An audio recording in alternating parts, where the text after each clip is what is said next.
হযরতে ওমর ফারুক আযম রাদিয়াল্লাহু তাআলা আনহু এই ঈদের দিনে হযরতে ওমর হুজুরের বিবি এমন করে স্বামী হযরতে ওমরকে ডাকলেন, ও আমার স্বামী ওমর, আপনি যে এদিক ওদিকে খোঁজ নিয়ে বেড়ান, আপনি যে সমস্ত ফ্যামিলির খোঁজ নিয়ে নেন, আপনার ছেলেটা আপনার বেটাটা আজ ঈদের নামাজ পড়তে যাবে বলে নতুন পোশাক নেবে, এজন্যই সে কান্নাকাটি করে।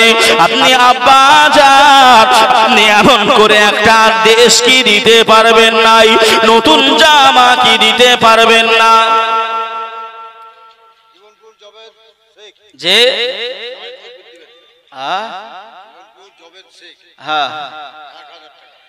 জীবনপুর জাবেদ শেখ, জাবেদ শেখ 1000 টাকা। নারায়ে তাকবীর, নারায়ে রিসালাত, মাসলাকে আলা হযরত। আল্লাহ দানকে কবুল করুক। বেনামে একজন 100 টাকা দিয়েছে, আল্লাহ দানকে কবুল করে নিক, হায়াতকে দারাজ করুক। সকলে বলি আল্লাহুম্মা আমিন। বাবা যে আমার ভাইরা, আমার কথা বুঝতে অসুবিধা হচ্ছে না তো? এই ঈদের দিনে হযরতে ওমর ফারুক আযম মের স্ত্রী এসে বলছেন, স্বামী গো, ও আমার প্রাণের স্বামী, আপনি আপনার রাষ্ট্রের কোন মানুষকে আপনি ভোকা রাখেন না।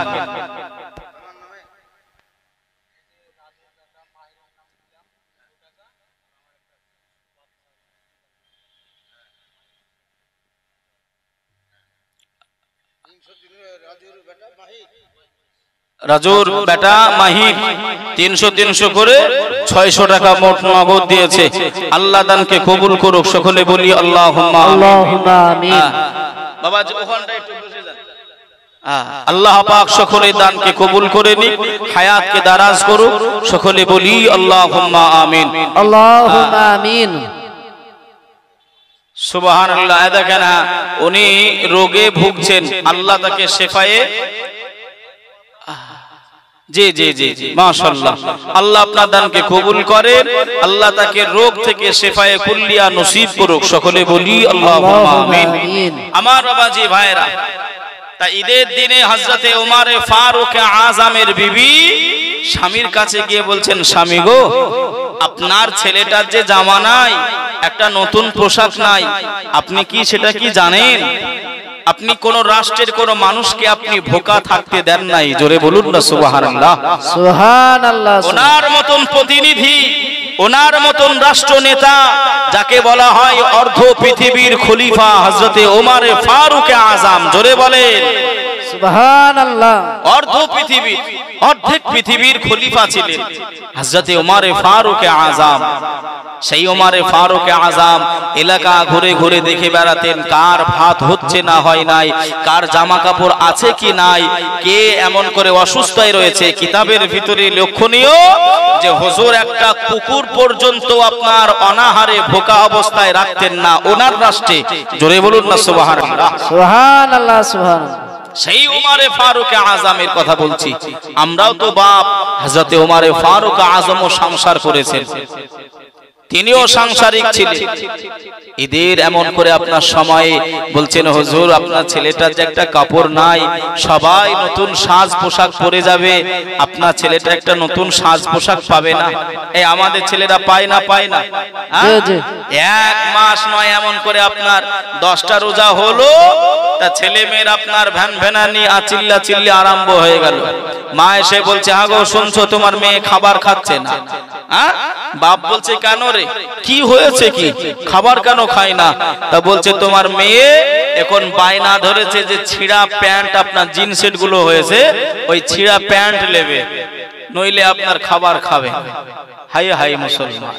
বাপ আপনার পরেশান, একটা মেয়ে, ছেলে নাই, মেয়ে নাই, একটাই মেয়ে। আর এখন মুসলমানরা কিরপিন হয়ে গেছে, মুসলমানরা হিসাবি হয়েছে, একটা নিচ্ছে, আর নেওয়ার পরে বলছে গাছের চেহারা নাকি খারাপ হয়ে যাবে। কথা বুঝছেন না বোঝেন নাই? হ্যাঁ, অনেক জায়গায় শুনতে পাওয়া যায় আপনার অপারেশন করে, হ্যাঁ অপারেশন আপনার করতেছে। বাবাজি আমার ভাইরা, আল্লাহ যারা বুজুর্গ ব্যক্তি ছিলেন, আমি দেখেছি, আমি শুনেছি, আমি দেখেছি বাবা, এখনো সেই মানুষ এমন করে আপনার পরহেজগার রয়েছে, যদি শোনে যেমন করে এই মেয়েটা আপনার পরহেজ করে এমন করে আপনার অপারেশন করেছে, সে এমন করে আপনার বাচ্চার স্থলিটা কেটে ফেলে দিয়েছে, তো হুজুর এমন করে আপনার তার চেহারার দিকে তাকায় না। খাওয়া তো দূরের কথা, তার হাতের, কিন্তু আমরা পারি নাই, আমরা মানতে পারছি নাই। হযরতে ওমরে ফারুক আযম, যে আজমের কথা বলছি বাবা। আচ্ছা বাবা বলুন তো, উনি রাষ্ট্রপতি, উনি খলিফা, উনি হলেন রাষ্ট্রনায়ক, উনি কি ইচ্ছা করলে আপনার একটা জামা কাপড়ের বন্দোবস্ত করতে পারে না? পারে না? আমাদের প্রধানমন্ত্রী, আমাদের মুখ্যমন্ত্রী বাদ দিয়ে দেন, খালি সামান্য একটা মেম্বারের বাড়ি আপনি দেখেছেন? আমাদের এলাকার মেম্বার, মনে হচ্ছে যেন আপনার কোন দেশের রাষ্ট্রমন্ত্রী। মেম্বার এত সুন্দর বাড়ি গাড়ি করে ঘুরে ঘুরে বেড়ায়, কথা কি ভুল বলছি? আর সে অর্ধ খলিফা, অর্ধ পৃথিবীর খলিফা, হযরতে ওমরে ফারুক আযম। ভাই বাবাজি, সোনার মানিকেরা, জওয়ানেরা, ও যুবকেরা, ও আমার আম্মা জান বোনেরা, খালারা, বেটিরা, সোনার মানিকেরা, এখনো যিনারা রাস্তাঘাটে ঘোরাঘুরি করেন, ও আমার আম্মা জান বোনেরা, এখনো যিনারা এমন করে বাড়িতে রয়ে আছেন, বসে আছেন, আর দেরি নয়, চলে আসেন মাহফিলের ভিতরে। আল্লাহ পাকের রহমত আপনাদের উপরে বর্ষিত হবে, আল্লাহ পাকের দয়া বর্ষিত হবে। আসেন মা জননীরা, ও মা বোনেরা, আপনাদের জন্য সুব্যবস্থা করা হয়েছে, আপনারা পিছিয়ে যাবেন না। আমি ঈদের দিনের একটি কাহানি, একটুখানি ওয়াকিয়া আপনাদের শোনাই। 1 তারিখে হযরতে ওমর ফারুক আযম হুজুর আমার বাজারের দিকে চলে গেলেন। হুজুর আমার একটা ঘোড়া এমন করে কিনবেন, হুজুর আপনার ঘোড়াটা কিনবেন। ওই ঘোড়াওয়ালার সঙ্গে দাম দর হয়ে গেল। ওই ঘোড়াটার দাম দর হয়ে যাওয়ার পরে ওই ঘোড়ার উপরে সওয়ার হয়ে আল্লাহ নবীর খলিফা হযরতে ওমর ফারুক আযম হুজুর আমার কিছুটা দূর যেতে না যেতে ওই ঘোড়াটা অসুস্থ হয়ে গেল, আর ঘোড়া চলতে পারে না। একটা ঘোড়া কিনলেন, একটা ঘোড়া কেনার পরে, এ ভাই সাউন্ডটা ছাড়ো না ভাই, আমার দিকে কান দাও ভাই, সাউন্ড একটু ছাড়ো, মুখ সরে নিলে ভাই সাউন্ড কমে যাচ্ছে। একটা ঘোড়া এমন করে আপনার কিনলেন, কেনার পরে এমন করে আপনার কিছুটা দূর যেতে না যেতেই ঘোড়াটার পা আপনার অসুস্থ হয়ে গেল, আর চলতে পারে নাই, ঘোড়াটা চলতে পারে নাই। ওমরে ফারুক আযম ওই রাস্তা দিয়ে আবার ঘুরে গেলেন ঘোড়ার মালিকের কাছে। আমি খলিফা, আমি রাষ্ট্রনায়ক, আর আমাকে তুই একটা অসুস্থ ঘোড়া আমার কাছে বিক্রয় করেছিস, তোর এত বড় আসপর্দা? যদি একটু ক্ষমতা থাকে, একটু যদি আপনার হিম্মত থাকে, বলবে না? বলবে না গো? কথা বলে না? হ্যাঁ বলবে না? সে আবার নতুন করে আপনার পাল্টিয়ে নেবে। বাবা যে আমার ভাইরা ওই ঘোড়াটা নিয়ে গিয়ে বলছেন, হুজুর আপনি হলেন রাষ্ট্রনায়ক, আপনি হলেন এমন করে অধিনায়ক, আপনি হলেন আমাদের অর্ধ জগতের খলিফা, আমিরুল মুমিনিন, আপনি যদি বলেন, আপনি যেটা হুকুম করবেন আমাকে সেটাই পালন করতে হবে, কিন্তু যদি আপনি বলেন যে আমার রায়টা কি, আমি একটু বলতে পারি? হযরতে ওমরে ফারুক আযম বললেন, ঠিক আছে, অসুবিধা নাই, তোমার রায়টা তুমি বলো, তোমার রায়টা তুমি বলো দেখি। ভাই ও বাবাজি, সোনার মানিকেরা, জওয়ানেরা, ও যুবকেরা, ও আমার আম্মা জান বোনেরা, খালারা, বেটিরা, ওই সবাই ওই ঘোড়ার মালিকটা বললেন, ও আমিরুল মুমিনিন, খলিফাতুল মুসলিমিন হুজুর, হুজুর আপনার সঙ্গে আমার কেনা বেচা হয়েছে, এটা হলো সত্য কথা, অসুবিধা নাই। আপনি এমন করে আমার কাছ থেকে এই ঘোড়াটা কিনে নিয়েছেন, এটাও সত্য কথা, অসুবিধা নাই। হুজুর আপনি আমার কাছ থেকে যখন ওই ঘোড়াটা কিনে নিয়েছেন, আপনি এমন করে ঘোড়াটা দেখে নিয়েছিলেন কিনা? ওই সময় ওমর ফারুক আজম বললেন, হ্যাঁ হ্যাঁ আমি ওই ঘোড়াটা দেখে নিয়েছিলাম, ওই ঘোড়াটা কোনো অসুস্থ ছিল নাই। ওই ঘোড়ার মালিক ওই সময় জানিয়ে দেয়, ও আমিরুল মুমিনিন, আপনি আমার সঙ্গে ঘোড়া কিনেছেন, ওই ঘোড়াটা তখন অসুস্থ ছিল না, আপনি ঘোড়াটা কিনে নিয়ে চলে গেছেন, আর আমার সঙ্গে কোনো সম্পর্ক নাই। যখন আপনাকে ঘোড়াটা বিক্রয় করেছি, ওই ঘোড়াটা আপনাকে আমি অসুস্থ দিই নাই। আপনার কেনার পরে, আপনার চলার পরে ওই ঘোড়াটা অসুস্থ হয়ে গেছে। হুজুর আমি ঘোড়ার মালিক আর নয়, আপনি হলেন ঘোড়ার মালিক, এখন আমার আর কিছুই করার নাই। আসসালামু আলাইকুম। যারা খাওয়া দাওয়া করবেন, ডেলিগেটের ব্যবস্থা আছে। আপনাদের জালসার প্যান্ডেলে ঢুকতে বাম সাইডেই ডেলিগেটের ব্যবস্থা আছে, ওখানে টিকিট পাওয়া যাচ্ছে। টিকিট নিয়ে আপনারা ডেলিগেটে খাওয়া দাওয়া করে নিন। বেশি রাত হলে তখন ডেলিগেট বন্ধ হয়ে যাবে। আপনারা তাড়াতাড়ি করে যারা খাওয়া দাওয়া করবেন আসুন, আপনাদের জন্য ডেলিগেটের ব্যবস্থা আছে। আপনারা দেরি না করে এক এক করে এসে খেয়ে নেন। রুবেল শেখ করিমপুর বাড়ি, এমন করে ভাই 500 টাকা দিয়েছেন। আল্লাহ তার দানকে কবুল করে নিক, আল্লাহ হায়াতকে দারাজ করুক। সকলে বলি আল্লাহুম্মা আমিন। নারায়ে তাকবীর, নারায়ে রিসালাত, মাসলাকে আলা হযরত। 500 টাকার দাতা জিন্দাবাদ। আল্লাহ পাক সকলের দানকে কবুল করে নিক, আল্লাহ হায়াতকে দারাজ করুক। সকলে বলি আল্লাহুম্মা আমিন। বাবা যে আমার ভাইরা, তা ঘোড়ার মালিক বললেন, হুজুর আপনি হলেন খলিফা, আপনি যেটা বলবেন আমাকে মানতে হবে, কিন্তু যদি আপনি আমার মনের কথাটা বলতে বলেন, তাহলে আমি বলছি যে আপনি ঘোড়া যখন কিনেছিলেন তখন কি আপনি দেখে নেন নাই? হুজুর উমর ফারুক আজম বলছেন, অবশ্যই আমি দেখে নিয়েছি। হুজুর তাহলে আপনি দেখে শুনে একটা জিনিস কিনেছেন, ওই কিনা যখন হয়ে গেছে, আপনি যখন চলে গেছেন, ওই ঘোড়ার মালিক তো আর আমি নই, এখন আপনি মালিক। আপনার ঘোড়া অসুস্থ হলো না কি হলো সেটা তো আমার দেখার বিষয় না। হযরতে ওমর ফারুক আজম বলছে, বাবা তোমাদের এলাকায় বিচার করে কে?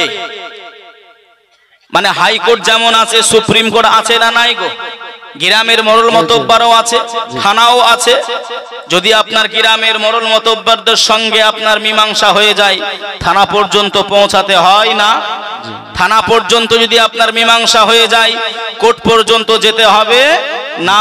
যদি বহরমপুর কোর্ট পর্যন্ত হয়ে যায়, তাহলে আপনার কলকাতায় যাওয়া প্রয়োজন হবে না। কথা ঠিক বলছি না ভুল বলছি? এবার বোঝেন, তা হযরতে ওমর ফারুক আজম হলো সব থেকে বড় বিচারপতি তৎকালীন জামানায়। উনি হলেন রাষ্ট্রনায়ক, কিন্তু এলাকা ভিত্তিক একজন বিচারক ছিল। ওই বিচারক উনিও হলেন আল্লাহ পাকের একজন নবী সাহাবা। জোরে বলুন সুবহানাল্লাহ। সুবহানাল্লাহ, সুবহানাল্লাহ। চলো যাই দেখি আমাদের এই বিষয়টা উনি কি বিচার করেন। ঘোড়াটা কি ফেরত দিতে হবে, না আমি এমন করে আমার লসটা হয়ে যাবে? একটু চলো যাই দেখি বিচারটা কেমন হয়। ভাইও বাবাজি, সোনার মানিকেরা, জওয়ানেরা, ও যুবকেরা, ও আমার আম্মা জানো, বোনেরা, খালারা, বেটিরা, শুনে যান একটু খানি রাতের বেলা আল্লাহর নবী, দুনিয়ার বাদশাহ হাবিবুল্লাহ জনাবে মুহাম্মদুর রাসূলুল্লাহ সাল্লাল্লাহু আলাইহি ওয়াসাল্লাম, আল্লাহ নবী সাহাবা হযরতে ওমর ফারুক আজম গুটি গুটি পায়ে হুজুর আমার ওই ঘোড়ার মালিকটাকে সঙ্গ করে নিয়ে ওই এলাকা ভিত্তিক মোড়লের কাছে পৌঁছে গেলেন। ও মোড়ল সাহেব, আমি ওমর ফারুক আযম আমি একটা ঘোড়া ক্রয় করেছি, আমি একটা ঘোড়া কিনেছি। এই ঘোড়াটা আমি সওয়ার হয়ে কিছু দূর যেতে না যেতে এই ঘোড়াটা অসুস্থ হয়ে গেছে। আমার কি ঘোড়াটা ফিরিয়ে দিব না ক্ষতিটা আমার হয়ে যাবে?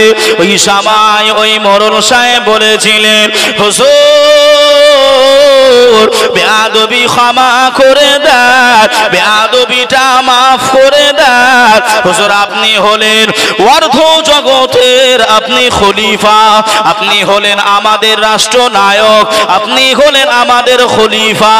আপনি যদি বলেন নতুন ঘোড়া নেবেন, আমাদেরকে নতুন ঘোড়া দিতে হবে। আপনি যেদিকেই বিচার করতে বলবেন, আমি পাড়ার মোড়ল, আমাকে সেদিকেই বিচার করতে হবে। তবে হুজুর আপনি যদি বলেন আল্লাহকে ভয় করে বিচার করতে, তবে আমি এতটুকু বলতে পারি, ওই ব্যক্তিটার সঙ্গে আপনার কেনা হয়ে গেছে, ওই ব্যক্তিটার সঙ্গে আপনার কেনা বেচা হয়ে গেছে হুজুর। আর এখন আপনি ওই মানুষটাকে বলতে পারেন না ওই ঘোড়াটা হলো এখন আপনার, ওই ঘোড়াটার ক্ষতিটাও আপনারই হবে, ওই মালিক কোনো ক্ষতিপূরণ দেবে না। জোরে বলেন সুবহানাল্লাহ, সুবহানাল্লাহ। আর একটু জোরে হবে না? জি জি। হুজুর বললেন, ওই পাড়ার মোড়ল বাবাজি ধরে নেন, ধরে নেন, আপনার গ্রামের মেম্বার আমাদের মুখ্যমন্ত্রীর আপনার বিচার করছে। তা বলছেন আপনি তো মুখ্যমন্ত্রী, আমি মেম্বার সামান্য, আপনি যদি বলেন যেদিকে রায় দিতে আমি সেদিকেই রায় দেবো। কিন্তু আপনি যদি বলেন যে না, এমন করে আপনি আল্লাহকে ভয় করে বিচার করেন, কে আমার মুখ্যমন্ত্রী, কে ওমর ফারুক আযম, আর কে একটা গরিব মানুষ দেখার অবকাশ রাখি না। কিনা বেচা হয়ে গেছে, গল্প শেষ। ক্ষতি হলো এখন আপনার হলো। কথা বুঝছেন না বোঝেন না? জি জি। বাবা যে আমার ভাইরা, হযরতে ওমর ফারুক আযম ওই সময় আলহামদুলিল্লাহ পড়লেন। জোরে বলুন সুবহানাল্লাহ, সুবহানাল্লাহ, সুবহানাল্লাহ। আর আমাদের দিকে দেখেন না, আমাদের দিকে আপনার এমন করে কোর্ট বলেন, ফৌজদারি বলেন, হাইকোর্ট বলেন, আর সুপ্রিম কোর্ট বলেন, রায় দিয়ে যদি আপনার ওই কাঠগড়ায় নেতা থাকে, ওই নেতার দিকে আপনার রায় দিচ্ছে। রায় দিয়ে বেরিয়ে এসে আপনার কোন এলাকার এমএলএ হচ্ছে, ওই জজ কোন এলাকার এমএলএ হয়ে যাচ্ছে, নইলে এমন করে আপনার কোন এলাকার এমপি হয়ে যাচ্ছে। হয় না? হয় না? জি জি জি। হ্যাঁ, জি। মানে আপনার নেতার বিরুদ্ধে যদি কেউ, আপনার নেতার বিরুদ্ধে যদি আপনার কেউ রায় দেয়, তাকে কি আপনার এমপির পদ, এমএলএর পদ দেবে? খুব ভালো করে বোঝেন, খুব ভালো করে বোঝেন, দেবে? দেবে না। হ্যাঁ বাবা যে আমার ভাইরা, হযরত ওমর ফারুক আযমের বিপক্ষে বিচার। হুজুর বললেন, বাবা আমি তোমার বিচারে খুশি হলাম। জোরে বলুন না সুবহানাল্লাহ। তুমি আল্লাহকে ভয় করে বিচার করেছো।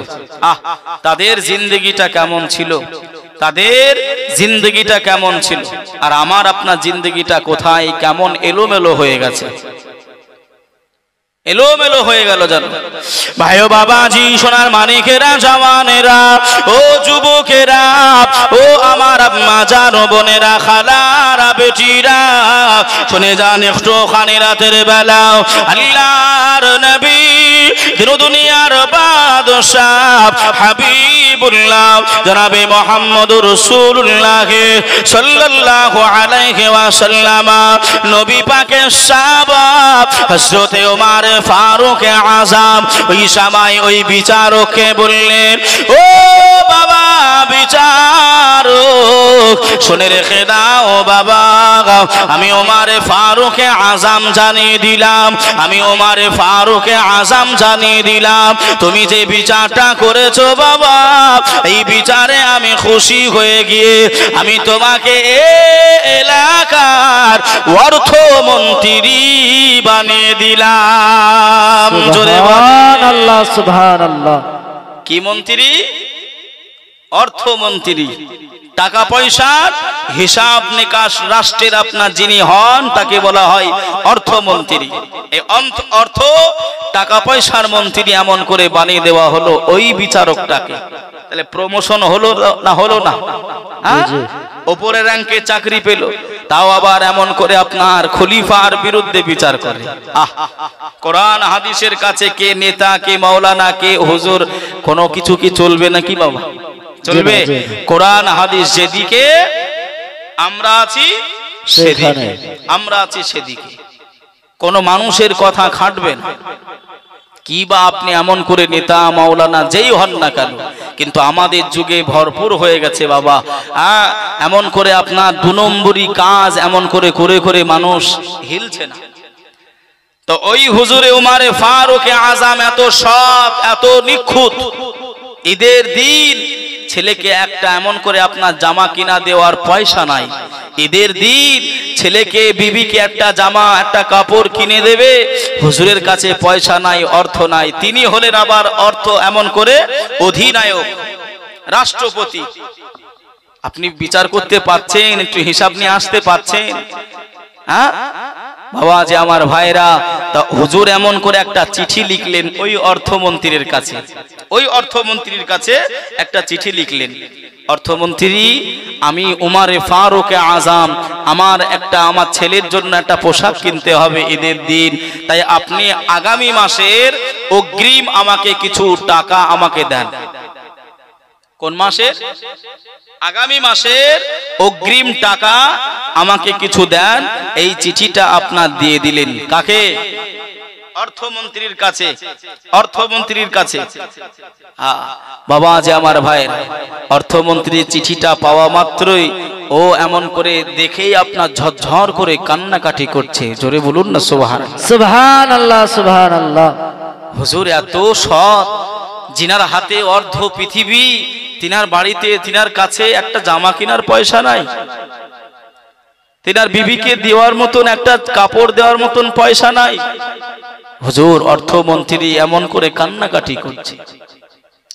ভাই বাবাজি, সোনার মানিকেরা, জওয়ানেরা, ও যুবকেরা, ও আমার আম্মা জানো বোনেরা, খালারা, বেটিরা, শুনে যান একটুখানি রাতের বেলা আল্লাহর নবী, দিন দুনিয়ার বাদশাহ, হাবিবুল্লাহ সাহাবী হযরতে উমর ফারুক আযম রাদিয়াল্লাহু তাআলা আনহু, হুজুর আমার একটা দিন এমন করে রাস্তা দিয়ে হেঁটে হেঁটে হেঁটে হেঁটে চলে যায়। হুজুর আমার দেখতে পাই একটা বাড়ি থেকে খালি কান্নাকাটির আওয়াজ আসে, রোনাজারির আওয়াজ আসে। হযরতে উমর ফারুক আযম ওই বাড়িতে পৌঁছে গেলেন। ওই বাড়ি দরজায় খটখট করে আওয়াজ দিলেন। ওই বাড়ি থেকে একজন মা মহিলা ওই বাড়ি দরজাটা খুলে দিলেন। আড়াল হয়ে গেলেন, পর্দা নিশিনি হয়ে গেলেন। ওই মা জননীটা হযরতে উমর ফারুক আযমকে চিনতে পারে নাই, হুজুরকে চেনে নাই। হযরতে উমর ফারুক আযম বললেন, ও মা জননী, আপনার ছেলে মেয়েরা কেন তারা কান্নাকাটি করে, কেন তারা রোনাজারি করে, কেন তারা কান্নাকাটি করে, কেন তারা রোনাজারি করে? ওই সময় ওই মা জননীটা বললেন, ও আল্লাহ পাকের পথচারী বান্দা, আমার ওই যে আপনি উনানের উপরে ওই হারাটা দেখতে পান, ওই হারাটার ভিতরে আমি গরিব মানুষ, অসহায়, আমি এমন করে অসহায়, আমার বাড়িতে আটা নাই, আমার বাড়িতে জব নাই, আমার বাড়িতে চাউল নাই, আমার ছেলে মেয়েরা তারা এত ভোকে রয়েছে, এত খিদার্ত রয়েছে, তারা সহ্য করতে পারে না, তারা ধৈর্য ধারণ করতে পারে নাই।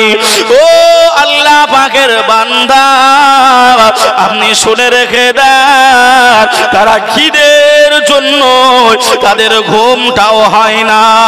আমি মা জননী ওই উনানের ওপরে আমি ফাঁকা হাঁড়ি চাপিয়ে দিয়েছি, ওই ফাঁকা হাঁড়িতে আমি মা পানি দিয়ে দিয়েছি, ওই পানিটা টকবক টকবক করে ফুটিয়ে দিই, ওই পানিটা টকবক টকবক করে ফোটাই। আমার কচিরা, আমার বেটারা, আমার মেয়েরা এসে আমাকে জানাই, ও মা জননী আর কতক্ষণ লাগবে মা, আর সহ্য করতে পারি নাই, আর ধৈর্য ধরতে পারি নাই। হুজুর আমি মা জননীর সান্ত্বনা দিই, আমি মা আমার বেটা বেটিকে বোঝাই, আর আমি জাল দি উনুনটা গরম করি, ওই পানিটা ফোটাই। আল্লাহর নবী সাহাবা হযরতে ওমর ফারুক আযম এই কথাটা শুনে হুজুর এমন করে কান্নাকাটি আরম্ভ করে দিলে, হুজুর এমন করে রোনাজারি আরম্ভ করলেন, আর দাঁড়িয়ে না থেকে সঙ্গে সঙ্গে হুজুর আপনার বাড়িতে চলে আসলেন। ওই খাদ্য মন্ত্রীর গোদাম থেকে হুজুর একটা আটার বস্তা মাথায় তুলে নিলেন। গোলামেরা এসে বলে, ও আমিরুল মুমিনিন, ও খলিফাতুল মুসলিমিন, আপনি কেন মাথায় এমন করে আটার বস্তা তুলেছেন? আপনি আমাদেরকে দেন, কোথায় নিয়ে যেতে হবে আপনি আমাদেরকে বলে দেন, আমরা সে জায়গায় পৌঁছে দেব। ওই সময় আমিরুল মুমিনিন আল্লাহ নবী সাহাবা ওই সময় বলেছিলেন, ও আমার আল্লাহ নবী সাহাবীরা, কাউকে দরকার হবে না বাবা, আমি ওমর ফারুক আযম আমি পারবো বাবা, পেরে যাব। আল্লাহ নবী সাহাবা ওই আটার বস্তা মাথায় করে নিলেন। হযরতে ওমর ফারুক আযম রাদিয়াল্লাহু তাআলা আনহু হুজুর আমার গুটি গুটি গুটি গুটি পায়ে হুজুর আমার পৌঁছে গেলেন ওই মহিলার বাড়ি।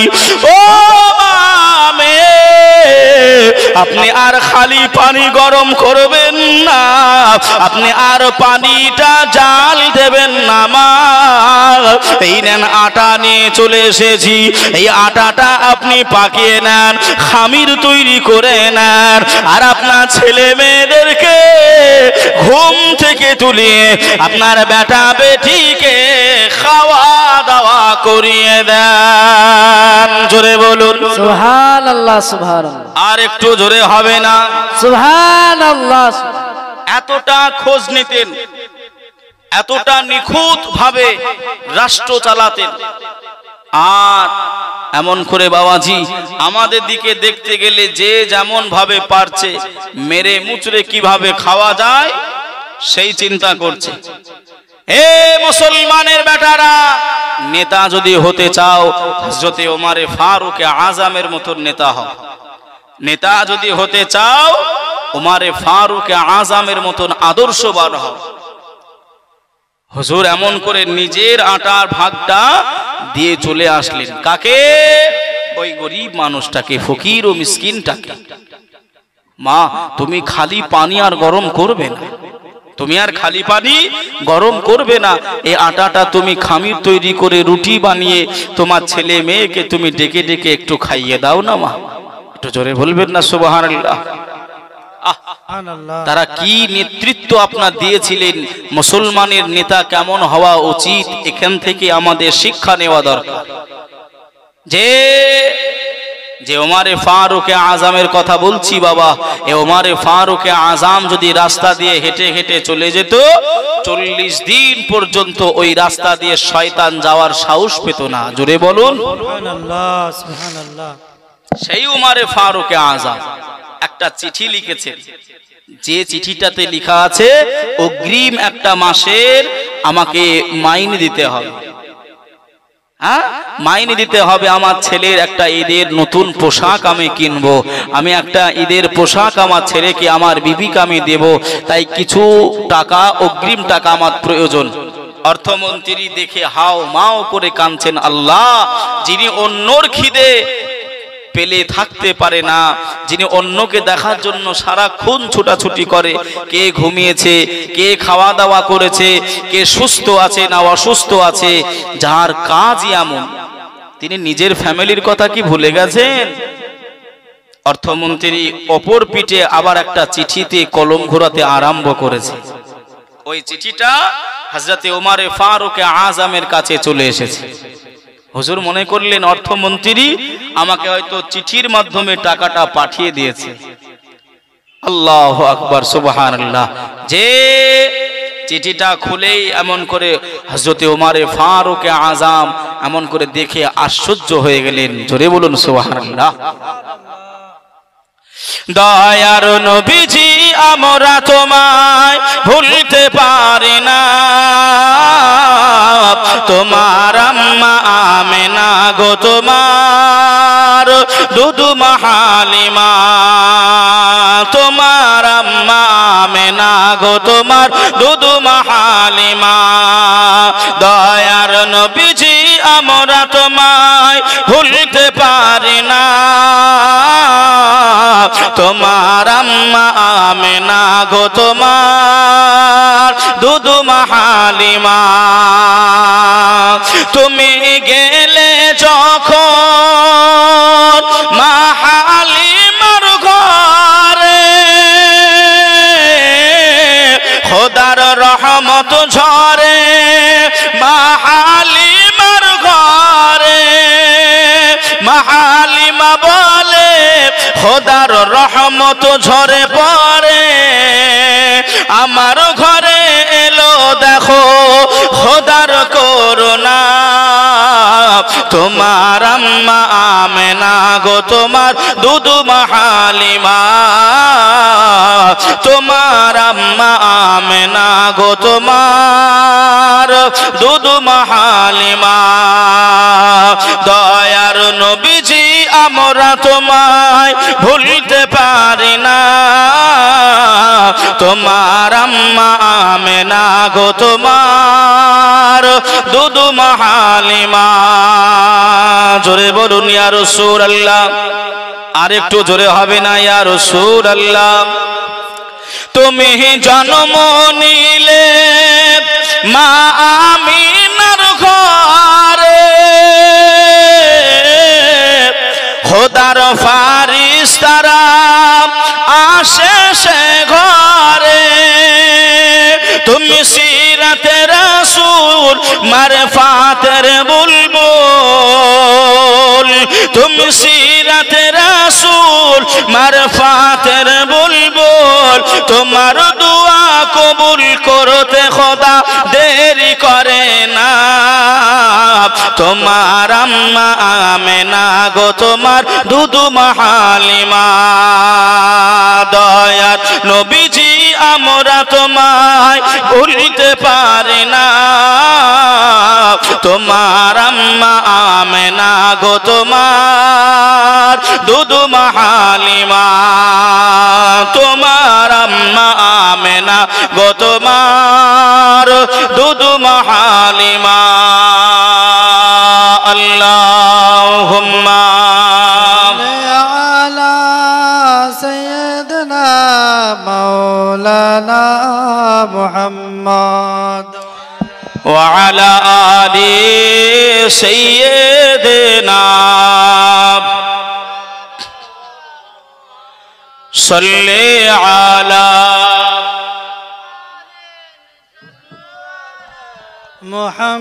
मुहम्मद हरदम ज़बान से निकालो पाक नामे मुहम्मद हरदम ज़बान से निकालो शफीअना मुहम्मद। তো আমার বাবাজি ভাইরা, আমাদের সাংসারিক জীবন, আমাদের সংসার করা আর আল্লাহ নবী সাহাবীদের সংসার করা একেবারেই আলাদা কথা, ঠিক না ভুল গো বাবা? যে আল্লাহকে আমরা ভয় করতে পারি নাই, আল্লাহর ভয় আমার আপনার অন্তরে আনতে পারি নাই। একজন মানুষ এমন করে আপনার বুক ফুলিয়ে বলছে ইমাম সাহেব আপনাদের আমার ভাইজান রয়েছেন, মাশাআল্লাহ যোগ্য একজন ইমাম সাহেব রয়েছে, যোগ্য আপনাদের মসজিদের ইমাম সাহেব বাবাজি। তা ভাইজান এমন করে আপনার হয়তো কোনো মানুষকে গিয়ে বলেছে বাবা নামাজ পড়তে হবে, তা ও তো করে হিম্মত নিয়ে আপনার বলতেছে নামাজ পড়লে খাওয়াবে কে? এই খাওয়ানোর মালিক কে গো? একটু জোরে বলেন। রিজিকের মালিক, হায়াতের মালিক, সব কিছুর মালিক হলো আমার আল্লাহ পাক। কে মালিক? আল্লাহ। আল্লাহ ছাড়া আমার আপনার কেউ নাই, আল্লাহ আল্লাহ রসুল ছাড়া। তো বাবা যে আমার ভাইরা, একজন মানুষ হিম্মত করে বলছে যে আল্লাহ আমি যদি খাটাখাটনি না করি বা আমি যদি না খাই, দেখি আল্লাহ কি করে খাওয়াই। আল্লাহ যে রিজিকের মালিক, দেখি দেখিনি আল্লাহ কি করে খাওয়াই।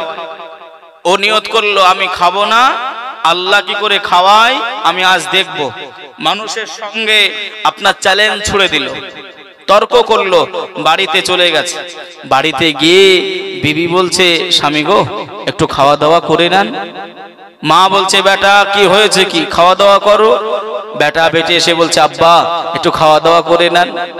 অতক্ষণ বলছে এখানে বাড়ি থাকলে হয়তো আমাকে জোর জবরদস্তিরা খাইয়ে দেবে, তা নয় আমি মাঠের দিকে চলে যাই। ও মাঠের দিকে চলে গিয়ে আপনার এমন করে একটা রাখাল ছেলের সঙ্গে দেখা। রাখাল ছেলেটাও বলছে ভাই আসেন, অনেকক্ষণ দেখলাম আপনাকে ঘোরাঘুরি করছেন, তা আসেন আমার জল খাবার আছে, এই জল খাবারে আপনি একটু খাওয়া দাওয়া করেন। বলছে এই খাওয়ার জন্য বাড়ি ছেড়ে আমি মাঠে এসেছি, খাওয়ার কথা বলবি নি, তুই চুপচাপ খেয়ে নে, আমি খাবো না, আল্লাহ কি করে খাওয়াই আমি দেখব। মানুষ যেন ওকে দেখতে না পায়, মানুষ যেন ওকে খাবার দাবারের কথা না বলে, এজন্যই আপনার একটা গাছের উপরে উঠে পড়েছে। কোথায়? কোথায়? গাছের মাথার উপরে, গাছের উপরে উঠে পড়ে বসে রয়েছে। ওই জায়গায় এমন করে আপনার বসে গেছে। ওই গাছেরই তলায় একটা টুরিস্টের দল, যেমন এই ঈদ উপলক্ষ করে হাই হাই হাই হাই আপনার ছেলে মেয়ে ভাই বোন বিবি স্বামী সবাই আপনার ঘুরতে যাচ্ছে। যায় না? যায় না? যাচ্ছে না? হ্যাঁ, আপনি দেখেননি হয়তো লালবাগে আপনার ঢুকতে গিয়ে, যেটা আপনার বহরমপুর থেকে একেবারে আপনার গঙ্গার ধার দিয়ে একেবারে আপনাদের আমইপড়া পর্যন্ত এত জ্যাম আর এত ভিড়। আমি আসলাম, সব এমন করে আপনার ঈদ উপলক্ষে ঘুরতেছে। নতুন দোলা ভাই আবদার রেখে দিয়েছে ভাই ঘোরাতে যেতে হবে। ঠিক বলছি না ভুল বলছি গো বাবা যে আমার ভাইরা? এইরকম ভাবে ঘুরতে এসে ওই গাছের তলায় আপনার খাওয়া দাওয়ার আইটেম তৈরি করছে। আপনার ভালো মন্দ ঘুরতে গেলে যা হয়, তাই ভালো মন্দ খাবার তৈরি হওয়া শেষ মুহূর্তে এক দল ডাকাতের হানা পড়েছে। কিসের হানা? ডাকাতের দলের হানা। মানুষকে থাকবে ওই জায়গায়? সবাই পালিয়ে যাবে। যান বাঁচানো কি? হ্যাঁ, যান বাঁচানো এমন করে যান বাঁচানো নিয়ে আপনার লাফালাফি করে পালাবে। তো সবাই খাবার টাবার রেখে দিয়ে পালিয়ে গেছে। পালিয়ে যাওয়ার পরে ডাকাতরা এমন করে চিন্তা করছে তাই তো এত সুন্দর ভালো মন্দ খাবার অনেক দিন বাড়ির খাবার খেতে পাই নাই, হ্যাঁ তাহলে খাবারটা একটু খাওয়া যাক। একজন ডাকাত আপনার ওই খাবারটা মুখে নেবে, আর ডাকাতের সর্দার এসে বলছে ওই খাবারটা খাস না। কেন? বলছে আমাদের আসা যাওয়া রাস্তা হয়তো কেউ দেখে নিয়েছে, এই জন্য ভালো মন্দ আপনার এই খাবার তৈরি করে বিষ মাখিয়ে রেখেছে। একটু দেখ, যে এইরকম কাজ করবে সে আশেপাশে থাকবে মজা দেখার জন্য। ডাইনে তাকায় কেউ নাই, বাঁয়ে তাকায় কেউ নাই, সামনে কেউ নাই, পিছনে কেউ নাই, আছে কোথায়? কথা বলে না? গাছের উপরে আছে। এই গাছের উপরে আপনার ডাকাতের দলেরা দেখে নিয়েছে, নামা। টেনে টেনে টেনে টেনে ওকে নামানো হলো। ও একটাই বলে ভাই আমি কিচ্ছু করি নাই, আমি খাবার সম্বন্ধে আমি কিচ্ছু জানি নাই। সত্য বলছে না মিথ্যা বলছে? সত্য বলছে। ও বলছে যে আমি খাবো না, আল্লাহ কি করে খাওয়াবে আমি এটা দেখব। আমি খাবো না যখন বলবে, ধরেন আপনাকে এক গ্লাস পানি দিলাম, যদি আপনি বলেন যে হুজুর আপনি পান করেন, আমি বললাম না আমি করবো না, আপনি করেন, টেনে বাসে অন্য জায়গায়, সন্দেহ হবে না? হবে না? হ্যাঁ, ও খাবে না আমাকে খাওয়াচ্ছে মানে কি? দাল মে কুছ কালা হ্যায় বাবাজি। ও যখনই বলেছে আমি খাবো না, আল্লাহ কি করে খাওয়ায় আমি দেখব, ডাকাতের সন্দেহটা আপনার বিশ্বাসে পরিণত হয়েছে। যে তোকে খেয়ে দেখাতেই হবে, আমি খাবো না। একেবারে উদুম করে ফেলে দিয়েছে, মানে উব্দ করে ফেলে দিয়ে পা দিয়ে আচ্ছা করে আপনার আগডুম মাগডুম চালিয়েছে। হ্যাঁ, আচ্ছা করে দিয়েছে। মানুষের পাতলা চামড়া কতক্ষণই বা সহ্য করবে? কতক্ষণ মার খেতে না পেরে কতক্ষণ বলছে ভাই আর মেরো না, আর মেরো না, আমি কিচ্ছু করিনি, দাও আমাকে দাও, আমি চেখে দেখিয়ে দিচ্ছি।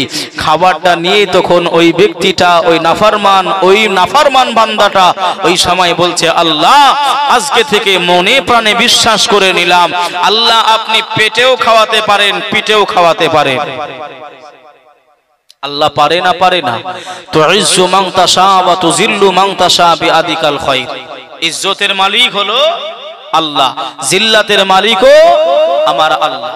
আপনি মনে মনে করবেন না আমি কষ্ট করে সম্মান হাসিল করেছি, না বাবা, আল্লাহ আপনাকে সম্মানিত করেছে।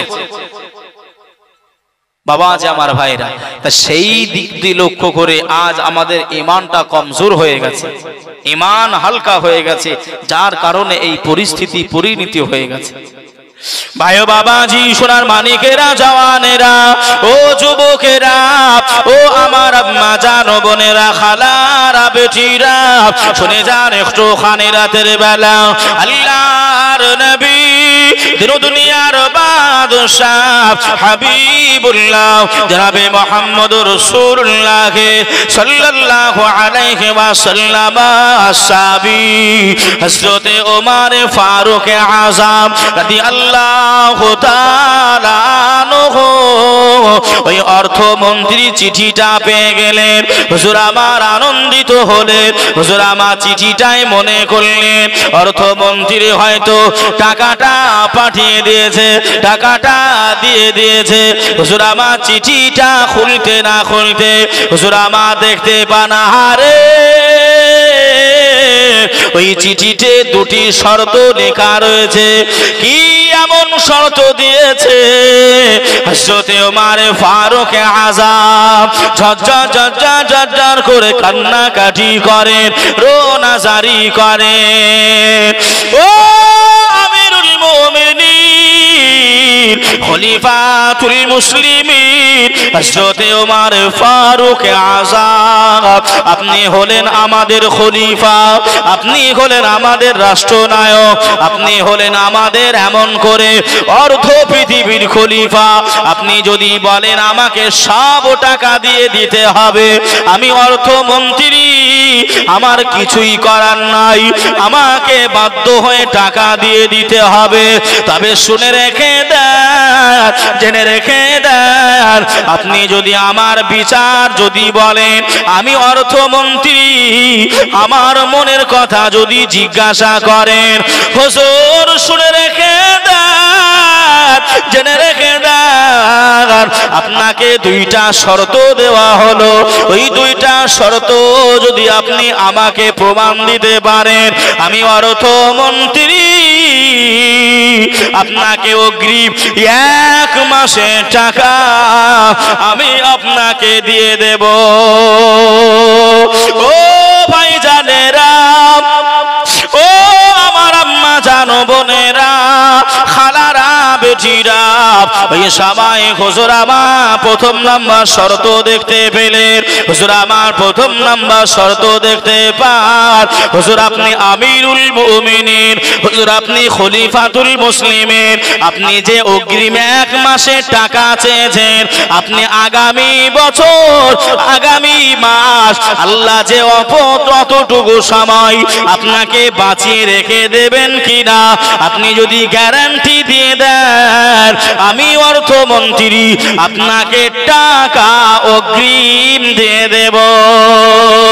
ও আমিরুল মুমিনিন, খলিফাতুল মুসলিমিন, শুনে রেখে দেন, জেনে রেখে দেন, আপনাকে এলাকাবাসীরা, আপনাকে এলাকাবাসীরা, আপনাকে আগামী মাস পর্যন্ত আপনি যে পদের উপরে নিযুক্ত হয়ে রয়েছেন, আপনি যে চেয়ারে সিংহাসনে বসে আছেন, ওই চাকরিতে, ওই নিযুক্ত পদে আপনাকে এলাকাবাসীরা রেখে দেবে কিনা আপনি আমাকে আগে জানিয়ে দেবেন। তাহলে আমি প্রতিদিন বিধি আমি অর্থমন্ত্রী আপনাকে অগ্রিম 1 মাসের টাকা দিয়ে দেব। ও আমার ভাই জানেরা, ও আমার আম্মা জান বোনেরা, খালারা, বেটিরা, শুনে যান একটু খানে রাতের বেলা আল্লাহ নবী সাহাবা আমিরুল মুমিনিন খলিফাতুল মুসলিমিন হুজুর আমার ওই কথা দুটি শুনে হুজুর কান্নাকাটি করেন আর হুজুর জোরে জোরে আলহামদুলিল্লাহ পড়ে না। জোরে বলুন সুবহানাল্লাহ। আর একটু জোরে হবে না সুবহানাল্লাহ। কয়টা শর্ত? কয়টা? 2টা। হুজুর আপনাকে আমি অগ্রিম টাকা দিতে পারি, টাকা দিয়ে দেব, কিন্তু আপনি যে 1 মাস আপনি আরো বেঁচে থাকবেন এর গ্যারান্টি আপনি কি আমাকে দিতে পারবেন? পারা যাবে? কথা বলে না। পারা যাবে? পারা যাবে। হুজুর আপনি যে চেয়ারে বসে আছেন, আপনি যে চেয়ারে বসে আছেন, ধরে নেন আমি বললাম যে আপনারা আদায় করছেন, আমি আগামী বছরে জলসায় 1000 টাকা দেবো। কথার কথা আমাকে আগামী বছর নিয়ে আসবে কিনা এর কোনো গ্যারান্টি আছে? কথা বুঝবেন বলো তো। হুজুর আপনি যে চেয়ারে বসে রয়েছেন, যে পদ নিযুক্ত আপনাকে করা হয়েছে, এলাকার মানুষ আপনাকে যে রেখে দেবে এর কি কোনো গ্যারান্টি আছে? হুজুর এমন করে আপনার দেখেই 2টি শর্ত দেখে কান্নাকাটি করছে। আল্লাহ আল্লাহ, আমার ছেলের এমন করে ঈদের পোশাকের জন্য অর্থমন্ত্রীকে আমি চিঠি করেছিলাম টাকা নেওয়ার জন্য। আল্লাহ, অর্থমন্ত্রীর জবাব আমাকে এমন করে বুঝিয়ে দিয়েছে যে আমি ওমরে ফারুক আজম একটি ভুল করতে যাচ্ছিলাম, একটা মিস্টেক এমন করে আমার বোঝানো। বাবাজি তবে বিষয়টা হলো এটাও একটা অর্থমন্ত্রীকে রাষ্ট্রপতির পরীক্ষা স্বরূপ ছিল। জোরে বলুন সুবহানাল্লাহ। সুবহানাল্লাহ। কথাটা বুঝবেন একটু বাবাজি আমার ভাইরা। হযরত ওমরে ফারুক আজম এমন ভাবে রাষ্ট্রটা আপনার নিযুক্ত করেছিলেন, রাষ্ট্রটা এমন করে আপনার চালিয়েছিলেন।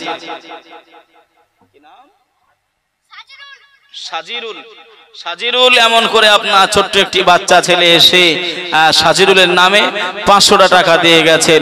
আল্লাহ তার দানকে কবুল করে নেক, আল্লাহ হায়াতকে দারাজ করুক, নেক মাকসুদকে আল্লাহ পূরণ করুক। সকলে বলি আল্লাহুম্মা আমিন, আল্লাহুম্মা আমিন। আল্লাহুম্মা আমিন। এটা তাকবীর, নারায়ে তাকবীর, আল্লাহু আকবার, নারায়ে রিসালাত, ইয়া রাসূলুল্লাহ, মাসলাকে আলা হযরত, জিন্দাবাদ, সকল দাতা দাতিগণ জিন্দাবাদ, সকল দাতা দাতিগণ জিন্দাবাদ, জলসা কমিটি জিন্দাবাদ, শ্রোতা বিন্দু জিন্দাবাদ, নারায়ে তাকবীর, আল্লাহু আকবার।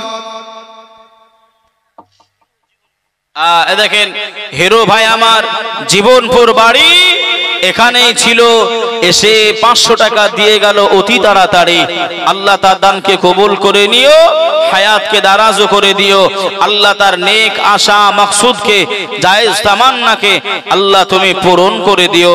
সকলে বলি আল্লাহুম্মা আমিন, আল্লাহুম্মা আমিন।